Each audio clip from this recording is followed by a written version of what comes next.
Zašto tamnoputi sportisti imaju prednost u odnosu na ostale? Da li ih drugi mogu stići? I kako je to u nekim slučajevima on uradio? Kakve to veze ima sa Srbijom i srpskom atletikom? Pazite, ovaj gospodin je prošle godine, dakle 2023. sa Femke Bol osvojio zlato na svetskom prvenstvu na 400 metara sa preponama, zlato sa holandskom štafetom 4x400, doveo je Femke Bol do drugog rezultata u istoriji u ovoj prvo pomenutoj disciplini i svetskog rekorda u dvorani. Potpuno pristrasno, jedan od dva najbolja atletska trenera na svetu, Loren Mjuelvi, Švajcarac, o kojem su u prethodnim podcastima govorili i Dragutin Topić, i Mihail Dudaš, i Emir Bekrić. Naravno, zahvalnost Merkur X tipu i zahvalnost Vernjanu. Thank you very much, danke will. Is that the expression? Yes, exactly. For coming to Belgrade. Tell me, what is the main reason you are here? The main reason is that I'm working together with the Serbian Athletics Federation on a mentoring project for their coaches. Mainly we are focused on the sprint, hurdles and relay events. But of course, starting from there, we go also to different events and the general education of the athletics coaches here. Mm-hmm. Have you seen any progress so far? Yes, definitely. I think in the results from some athletes, but this is what is taking the most time, of course, but definitely also in the level of the coaching in Serbian athletics. I get also to know those coaches better and better, so I can be also more efficient in the way I'm trying to helping them. So I think it's a project now lasting for 2 years, and I can really see some improvement, yes. Mm-hmm. What is the biggest challenge? Tell me, especially in countries like, I don't know, Serbia, because we have improved a lot in track and field or athletics. We have some new halls, new tracks. I suppose that you're familiar with that magnificent athletic hall in Belgrade, and Novi Sad facilities have improved. Besides Misha is helping that, Goran Obradović as well, Ivana Španović. What is the main thing and main challenge for the countries like that? Because track and field is not, should I say, it's not easy to provide facilities for athletes. I think there are different challenges here in Serbia. One, like in other countries, is the position of athletics compared to other sports. You have some very good teams in basketball, in volleyball, you have tennis, and athletics is not the most popular sport. So you have competition to get also some talents for athletics in your own sport. That's one. And then the financial situation and also the facilities is not easy, even though, like you mentioned, there is a nice indoor facility now. What I could notice is in Belgrade, there is really a need of a good outdoor facility because for some event, I'm especially here to help improve the 400 meter hurdles, but it's hard to train for those events in Belgrade. There are some better situations outside of the capital. But then outside of the capital, the challenge is more to have an indoor facility. So of course, facilities are very important, and money and finances are also important. We are doing an outdoor sport mainly. Just in the winter we are indoor, but we would like to train in good weather conditions. So you also need money to go to training camps abroad when it's hard to train outdoor here. So still some work and some challenges. Recently you have participated at the World Championship in Budimpešti. My feeling, maybe because the reason is that Serbia is doing recently well at athletics, that this especially this World Cup helped popularity of the athletics. Do you have the same impression? Definitely. You need to attract new athletes and new talents, because the broader your base is, with a lot of young athletes training in the clubs, the biggest is the chance to have the right talents who are going to then be successful as senior athletes. When you have like Ivana Vuleta, a world champion, but also other athletes in other events that bring new kids in clubs, and that helps the dynamic. That helps also, of course, the financial situation. Your sport is more attractive, you get more support, and it's necessary to have this success. But we have to understand that to have not only 1 or 2 athletes who are successful, but to have 10 or 15 athletes who are successful, it needs some more efforts and some times, because you can give some inputs, but to see the results of it, it takes a bit of time. Because as you mentioned, Serbia is famous because of the team sports, you know, but in athletics now, in recent years, we have very, very talented young athletes like Angelina Topić or Adriana Vilagos or Milica Gardašević. You know, of course, Ivana is here for such long period of time, and it's, I think, the biggest recognition, as she said once. It's not only to win golds for me; it's to last long. But tell me, is it, for example, for smaller countries, better to go to individual athletes or to relays? What do you think? I think the event is not the most important, but first of all, when you are a small country, you don't have a lot of facilities. I think the way for the high performance, I don't speak now about the base, but for the high performance would be to centralize what you have, the best coaches, the best experts in the best facilities, and then to create a high performance dynamic. In the US or in Japan, it's much more difficult to bring people together at the same place and to create a dynamic, but I think it's a chance in a smaller country. And then about the events, I think training together can help in every event, but like you said, we have one team event in athletics, that's 4x1, 4x4, all the relays. And that's the only chance to represent Serbia as a team in track and field. So I think this is a chance to start, especially in sprint, because we know USA, Jamaica, Africa, it's very high level in sprint. And to get the first success, I definitely think, and that's my experience in Switzerland, in Netherlands, that when you start relay projects, you create a good dynamic, and you get quicker also some results.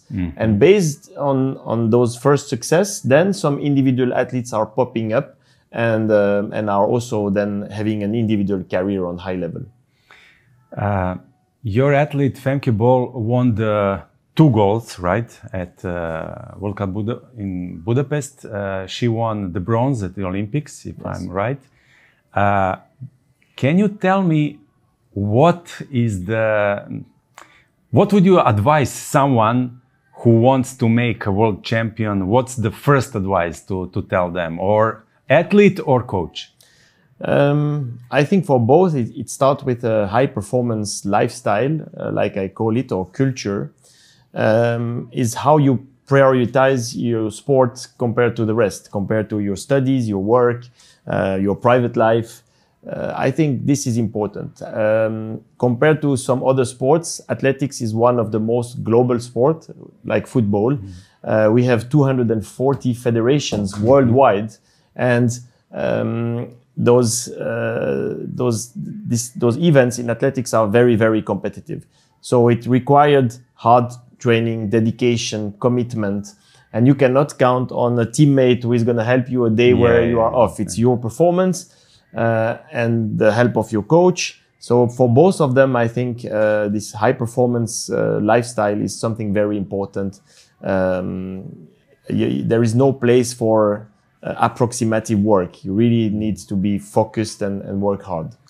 Can you give us some example? Do Femke Bol eat sweets or do you sleep 8 hours during the World Champions or during the preparation or things like that? Or how many days you spend home during a year?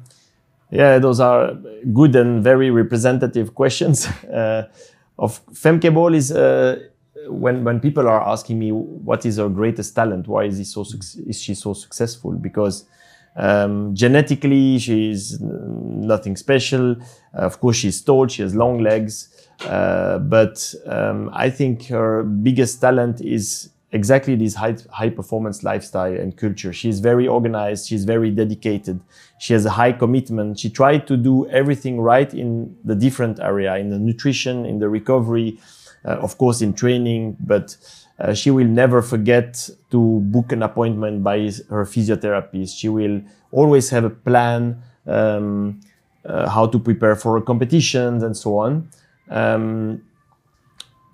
Then of course, she's sometimes eating chocolate or one ice cream, but to give an example, before Budapest, she had a goal to be 1 kilo lighter than she is usually. So she was very strict on her nutrition for 1 month before the championship, and she achieved this goal. And for a coach, it's the same. You are not only giving training, but you are preparing training, you are analyzing training, you are finding competitions for your athletes together with their managers. You are looking at videos, and you go away of home for training camps 3 or 4 months during the year without to count the championships. So it's a lot of dedication. I always compare this job as some other extreme job. If you work in the special force in the army, or if you are working in Wall Street, don't think that to be a high performance coach in athletics is a 8 to 4 o'clock job. It's a lot more than this, and every weekend, of course. At World Championships, I think the night where I did sleep the most was something like 5-6 hours, but it was more often 4. Of course you are tired, but you need to give all your energy during the day and still then find time to prepare for the next day. How do you motivate athletes like her to be on top of her game every single second? I think, again, here she's a little bit special. You have some athletes who are average during the year, and then they come at the championship, they are prepared, they have all the motivation, and they are successful. She is one of the very rare athletes who is performing very often. She likes competing. She's doing always an indoor season. She's doing all the Diamond League competition, and then she's still competitive at World Championship. And at World Championship, if you remember, she ran 2 relays and an individual event, so 7 times during the World Championship. That makes her special, and I think the reason is, of course, she's training for this a lot and hard, but she likes competing. For her, training is just a way to prepare for competition, and she likes to be on the track and to show her best. So that's also makes my job very easy. Mm-hmm. Tell me one more thing. Do you see the potential in Serbia in sprinting events or relay events? And we had in the past, for example, one very fast 400 relay, right? Mm-hmm. And at one point they were the fastest, we called it white mm-hmm. relay team. So thinking about facilities and thinking about that in some other countries they have maybe better genetics, if I don't mean to mm-hmm. to speak bad about that's how it is. Yeah. What do you see? How do you see the Serbian in that department? I think Serbia is about the same than the other European countries. Okay, some of European countries, they have the chance to have some islands and stuff. But I think for Serbia, if you look at 100 meter, 200, 400 hurdles, 100 meter hurdles, relays, I think you have to see that 100 meter or 200 meter, it's very based on genetic, and it's going to be hard. You need one huge talent to make an Olympic final or a world final. When we speak about more technical or tactical events, 400-meter hurdles is the best example. You have some tactical aspects with the number of stride you do between the hurdles. You have technical aspect, and there the genetic is less important. The most complicated is the event. That's why a technical event like throws or jumps, Europeans are very good. Then we have more chance. So I think it's the same for Serbian athletics. The first focus needs to be more on 400 hurdles, maybe 100-meter hurdles and the relays. But to expect that we are going to have soon a world or an Olympic finalist on 100-meter or 200-meter, this is not really realistic. So that's also how we should put our effort. What is the reason, and how should Europe compete with America, Jamaica, and maybe even Great Britain in that department because of the genetics? I think we need to work on every single details where we can be better. If I give the example of the relays, 4x1, 4x4, if you do more trainings, if you are better with skills, if you are technically better, tactically making better choices, then you can beat them. With Netherlands now at World Championships, we did beat Jamaica, Great Britain on the 4x4 women. And the reason there, we didn't have in average better athletes, but we were better tactically. During the race, they were taking the right decisions because we prepared them like this. And during the year, of course, we prepare them to be ready at the right moment. In America or Jamaica, they have so many talents that sometimes they think it's going to work. And then they are not the same accurate to work on details. And that's where we can make the difference as European by being better prepared.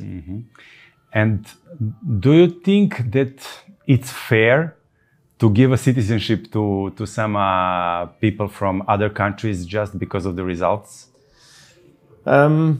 I think it's becoming less and less. Now World Athletics is very strict on changing nationalities. First of all, usually it takes 2 to 4 years to an athlete to change nationality to be able to participate to World Championships or Olympics. But also you have to show some documents why this athlete did change nationality. In the past, it was pretty unfair, and it's not only in athletics. Russia, for example, in basketball, they were also having Americans who were becoming Russian in no time. I think in athletics now, countries are more protected because we had a time with Qatar, Bahrain, Turkey, who were importing athletes just for to win medals. And I think, of course, this is not fair. But I'm happy that World Athletics is now looking more into those situations. There is one big thing going where, speaking now with you, Misha is here, Mihail Dudaš, my friend and really great guy. But now I told him and I told you I have only 4 questions. Now it's coming to 20. Please don't mind me. No problem. Because I don't have a so often opportunity to speak with someone so successful as you. Tell me 2 things. First thing, what about doping? How we should eliminate doping and only rely on results and hard work and, as you said, knowledge?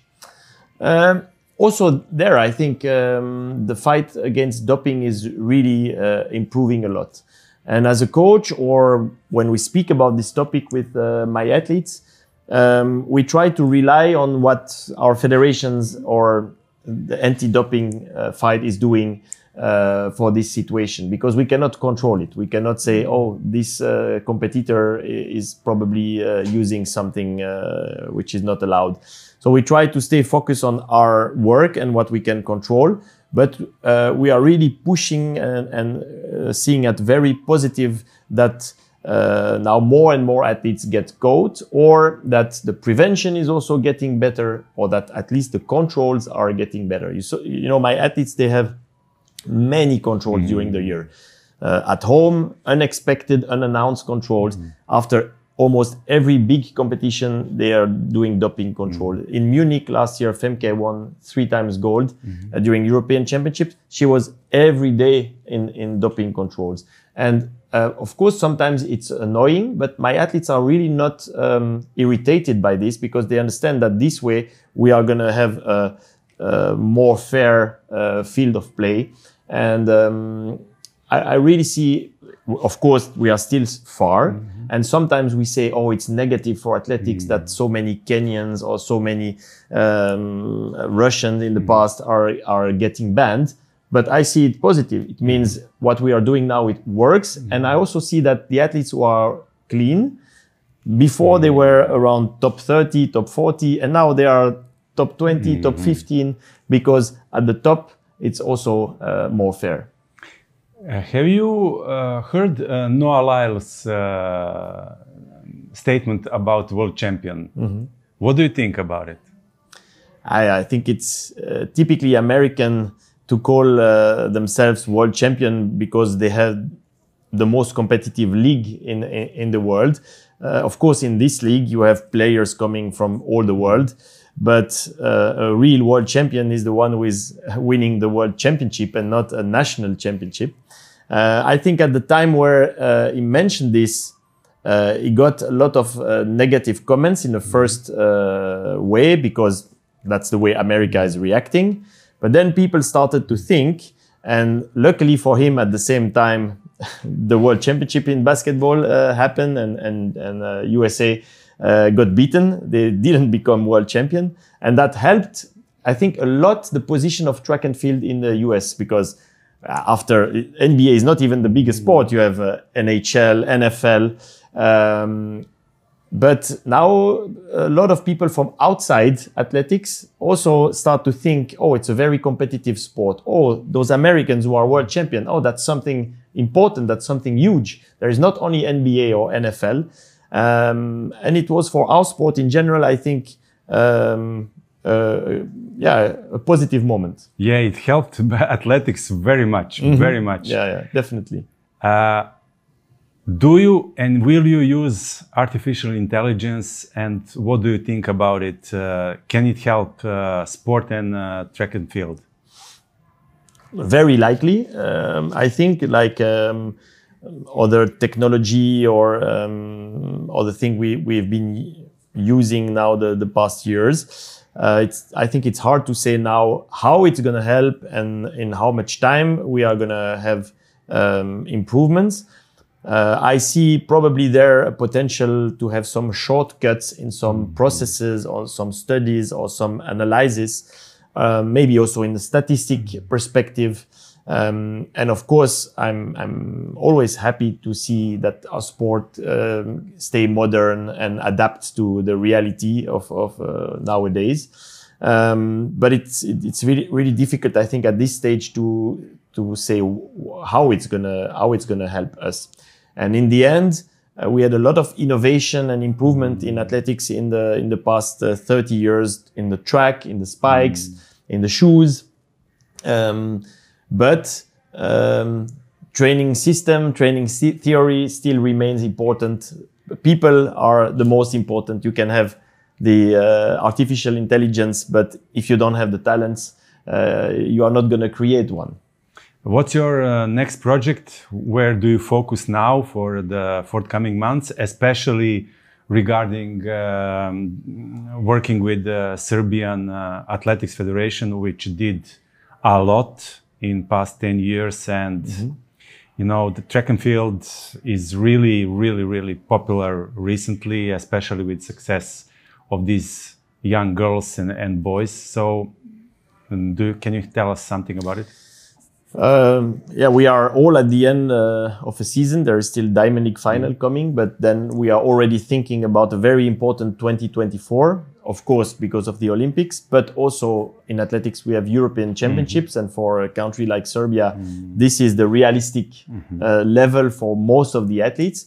Of course, the top shots, they think about the Olympics, but the others, they first think about European Championships. In our project, we want to make the next step. We discussed relays, and we want there to give a dynamic to try to get some teams qualified in the coming championships. Yeah, basically that's what we are focused on. And now with the coaches here in Serbia, we look at next season, see how to plan it to be in the right shape at the right moment and to perform in those championships. That's what we are busy with. One last question.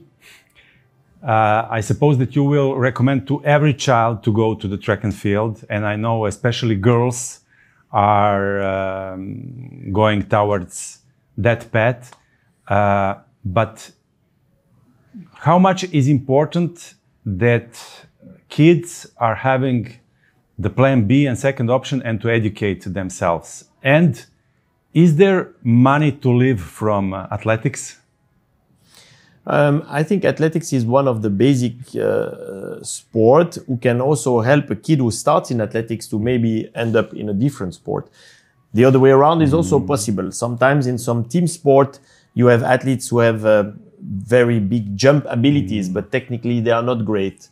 They can end up in a jump in athletics. So it's both direction. I think as a coach, you also have to look a bit in different sports. Maybe you're going to find some talents, or sometimes to be honest with your own athletes and say, in this sport, I don't see a chance, but maybe you can develop in another sport. This is, I think, about the talents. And I think athletics is also a sport where you can train very versatile, a lot of different things, and have a good development in general in your life. How far you can live from athletics? I think the very best athletes, those who are winning global medals, they can live from athletics. They still need to think about what to do after their career. And there, I think it's not only financial, because those athletes, they should have enough money at the end of their career, but it's more, you've been under the spotlight for many years. You have been living with a lot of adrenaline, and all of a sudden, light is off, and you live a completely different life. And if you're not ready for this kind of situation, then you can be in situation you never experimented as an athlete, burnout, depression, so much time, but no plan what to do. But the majority of the athletes, of course, they won't earn enough money in our sport. It's not like the big sports. So it's important that they study beside athletics and find the right combination. There, I'm not really aware how the system between study and sport works in Serbia, but I think definitely everywhere this should be one of the priority to allow athletes to have a double plan as long as possible. And maybe for some years you make a choice, okay, 2-3 years I focus on my sport, I try to see what I can reach. If it doesn't work, I go back. If it works, I postpone a little bit more.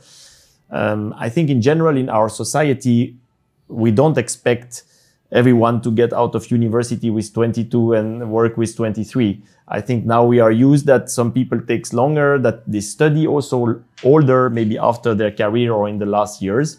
But we have been discussing with Mihail the past days a lot about this subject, that you need to be ready with your plan B, your after career. And that's in athletics maybe more important than in basketball or in football. And at least you can become a coach or a journalist after athletics. I became a coach with 18, so I didn't. Oh, really?